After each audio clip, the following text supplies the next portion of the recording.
આપ જોઈ રહ્યા છો સ્પાર્ક ટુડે ન્યૂઝ।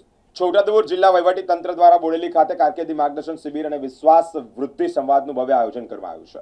આદિવાસી સંસ્કૃતિથી સમૃદ્ધ છોટાઉદેપુર જિલ્લાના વિદ્યાર્થીઓ શિક્ષણ ક્ષેત્રે નવી ઊંચાઈઓ સર કરીને પોતાની ઉજ્જવળ કારકિર્દીનું નિર્માણ કરી શકે તેવા ઉમદા હેતુથી આજે બોડેલી ખાતે શ્રી સ્વામિનારાયણ મંદિરના હોલમાં જિલ્લા વહીવટી તંત્ર દ્વારા એક વિશેષ કારકિર્દી માર્ગદર્શન શિબિર અને વિશ્વાસ વૃદ્ધિ સંવાદનું આયોજન કરવામાં આવ્યું, જેમાં અનેક મહાનુભાવો ઉપસ્થિત રહ્યા છે।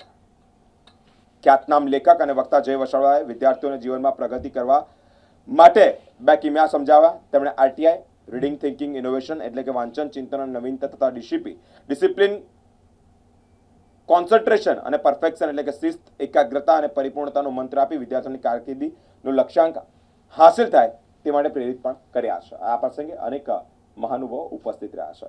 બસ આજે છોટાઉદેપુર આવ્યો, બહુ મજાનો કાર્યક્રમ છોટાઉદેપુર વહીવટી તંત્ર માન્ય કલેક્ટરશ્રી દ્વારા રાખવામાં આવ્યો। અદ્ભુત 3-4 કલાકનો પાવર પેક પ્રોગ્રામ હતો અને કલેક્ટર એટલે સરકાર દ્વારા આવો પ્રયત્ન થાય કે બાળકોની અંદર મોટિવેશન, આવા શહેરોમાં તો લોકો કરે છે પણ આવા વિસ્તારમાં બી બાળકોની અંદર એક મોટિવેશન આવે, એ માટે મને અને મારા પ્રિય જય વસાવડાને બોલાવ્યા હતા। ખૂબ મજા કરી અને મને લાગે છે કે આજનો કાર્યક્રમ ખૂબ સફળ રહ્યો। Thank you. બહુ સરસ મજાનો કાર્યક્રમ થયો। કલેક્ટર મેડમ અને એમના તંત્રએ ખૂબ સરસ મહેનત ઉઠાવીને આખા છોટાઉદેપુર વિસ્તારના સરસ બાળકોને બધાને ભેગા કરેલા। લગભગ 1,500-2 હજાર જેટલા બાળકો આવેલા અને બોડેલીની અંદર આખો વિસ્તાર ભેગો થયો એ વાત માટે કે સંજયભાઈ રાવલ અને જય વસાવડા બંને આવીને આત્મવિશ્વાસ કેમ વધારવો।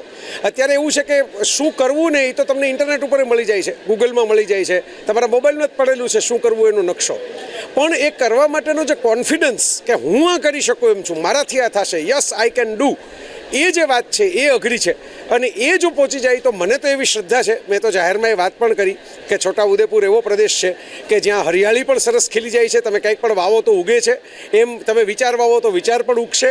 અને આ સ્પોર્ટ્સ કલ્ચર જે ડેવલપ કરવાનો અત્યારે પ્રયત્ન થઈ રહ્યો છે તો ભારત ભવિષ્યની અંદર ઓલિમ્પિકનો જે મેડલ ઝંખે છે એવો એક મેડલ તો ગુજરાત માટે ગર્વ થાય એમ છોટાઉદેપુર લઈને આવશે। નમસ્કાર। આજે બોડેલી ખાતે કારકિર્દી માર્ગદર્શન શિબિર અને આત્મવિશ્વાસ વૃદ્ધિ કાર્યક્રમ રાખવામાં આવ્યું છે।